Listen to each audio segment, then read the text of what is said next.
Alright, in this video I'm going to be replacing my side door on my garage. And I know what you're thinking. It looks great. Why would you want to replace that amazing door? And really it's just because it's kind of getting pretty weak here. You could punch right through it, no problem, and I could just take my thumb and just press it through the door. So it's not exactly secure and not really doing too much other than keeping the animals out.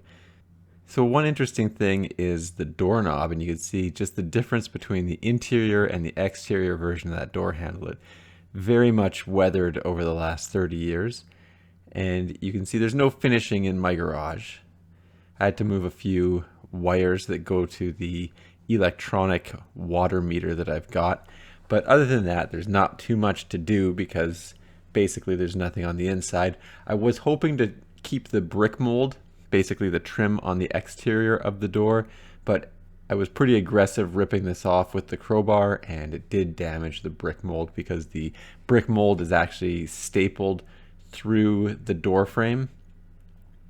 So when I was peeling the door frame off, it damaged the brick mold, unfortunately. So it is going to cost me a little bit more. This brick mold is very expensive too. So anyway, I used a crowbar to rip everything up.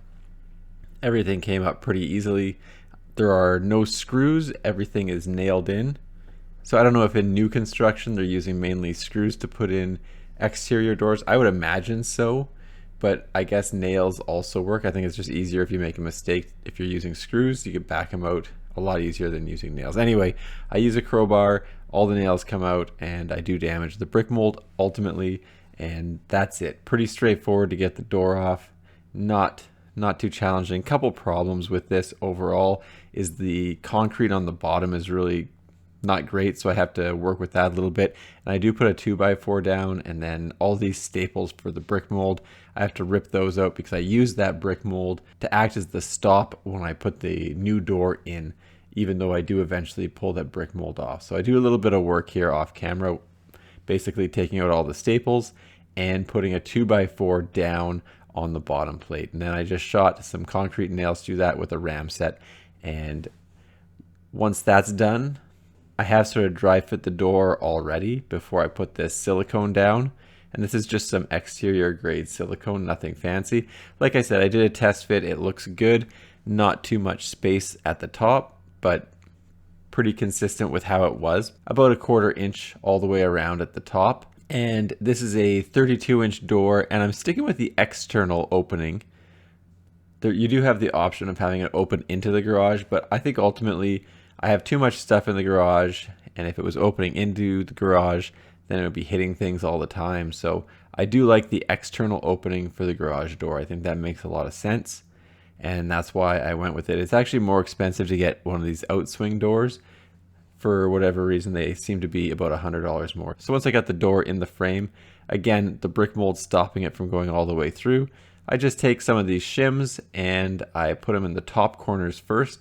And I do have that bar clamp. I found the concrete was a little bit low in the bottom corner, so I used that to pick up the edge a little bit. And then I did shim under that one corner a little bit at the bottom as well. So once I put the first screw in the top right hand side, which is the hinge side, I just check and make sure that I'm plumb in both planes, so left and right and forward, backward. And what I find is that the wall is actually not perfectly vertical, so the wall is slightly out of plumb, which makes it look a little bit weird while I'm doing it.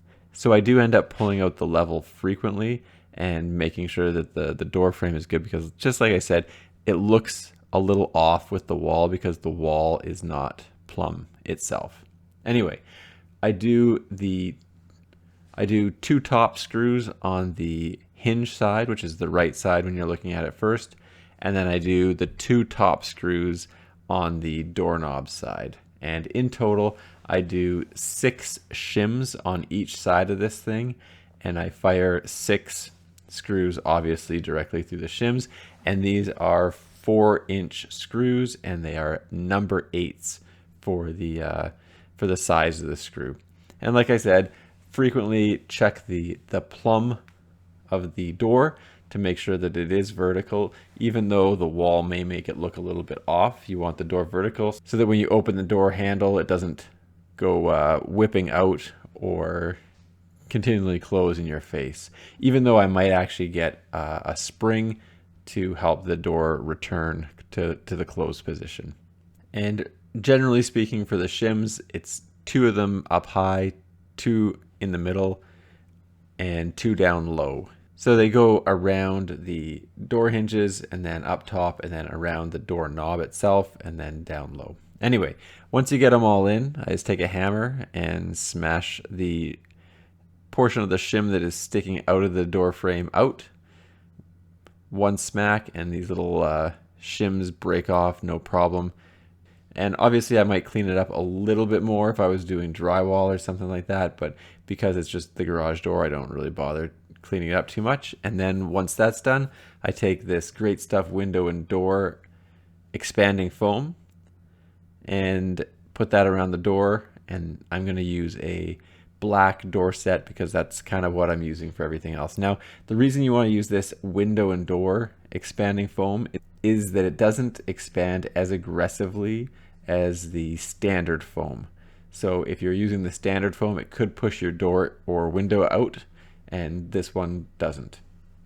Anyway, I'm going to let that foam set up, and I'm going to install this brick mold kit. Instead of buying individual pieces, I just bought a kit so I don't have to cut it nearly as much, even though I do end up cutting it a lot.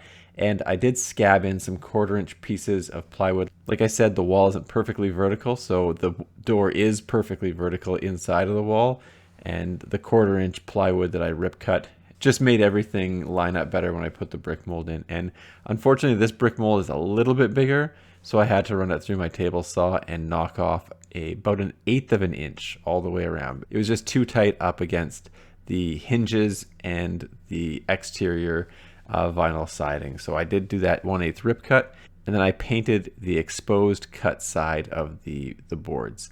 Now I do use some glue behind the trim just to help everything stick down. And then other than that, I'm just using an air nailer and firing some nails through the trim and either into the wall or into the frame of the door. Pretty straightforward. And for all the holes, whether it's the drilled out holes or these nail holes, I use a product called Plastic Wood as the filler and just give those a sand. Once that's done, I use a foam roller and a paintbrush, and I put down this Sherwin-Williams Emerald urethane trim paint, and that's both on the trim and on the door. And after 3 coats, this is what it looks like. So overall, I think it looks a lot better. It's a little bit time consuming to get the door installed, maybe an hour or 2, but to get all the painting done, because I did 3 coats, that took a little bit of time. Obviously I can come around and fix up the spray foam a little bit, but whatever, it's a garage door, looks fine, looks good from the outside. I am going to put a kick plate down, but that's what I came up with. Anyway, thanks for checking out my video. Don't forget to like and subscribe.